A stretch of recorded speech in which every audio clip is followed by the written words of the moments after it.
హక్కుల గురించి మాట్లాడడం కోసం మా యొక్క వాయిస్ వినిపించే దానికోసము కూడా ఒక అసోసియేషన్ ఒకటి కావాలనేటువంటి ఉద్దేశంలో ఈ యొక్క ఏపీపీటీడీ డిఈడబ్ల్యూ అని ఆంధ్రప్రదేశ్ పబ్లిక్ ట్రాన్స్పోర్ట్ డిపార్ట్మెంట్ దివ్యాంగ ఉద్యోగుల సంక్షేమ సంగమం అనేటటువంటి ఈ యొక్క అసోసియేషన్ స్థాపించుకోవడం జరిగింది. ఈ 2వ సంవత్సరము ద్వితీయ వార్షికోత్సవం సందర్భంగా మరియు అలాగే ఈరోజు అంతర్జాతీయ దివ్యాంగుల దినోత్సవం శుభాకాంక్షలతో ఈరోజు యొక్క ప్రోగ్రాం చేసుకోవడం జరుగుతుంది. అయితే మా యొక్క ఆర్టీసీలో దివ్యాంగులకు ప్రమోషన్స్లో జీవో నంబర్ 77 4% ప్రమోషన్లో రిజర్వేషన్ అనేటటువంటి దాని గురించి అడుగుతున్నాము.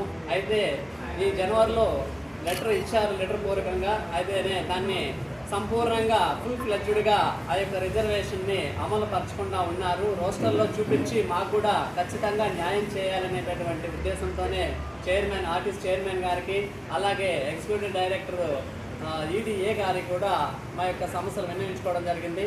అలాగే మా యొక్క అసోసియేషన్ మా డిపార్ట్మెంట్లో ఉండేటటువంటి అసోసియేషన్ వాళ్ళతో కూడా ఈ యొక్క సమస్యలు తెలియజేసుకుంటూ వాళ్ళ తరఫున మేము మా యొక్క సమస్యలు పరిష్కరించే దానికోసమై అలాగే ఈ ఆంధ్రప్రదేశ్ దివ్యాంగ ఉద్యోగుల సంఘం ఉంది.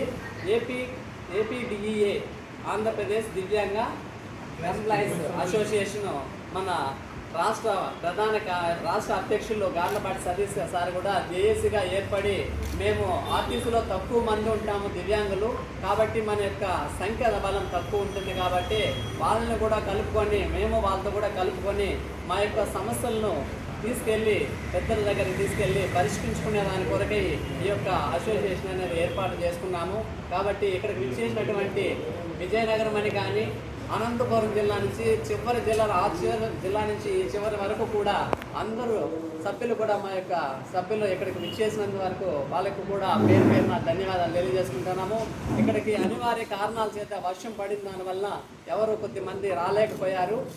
అలాగే మా గెస్ట్లు కూడా చైర్మన్ గారు కూడా కొద్దిగా రాలేకపోయారు.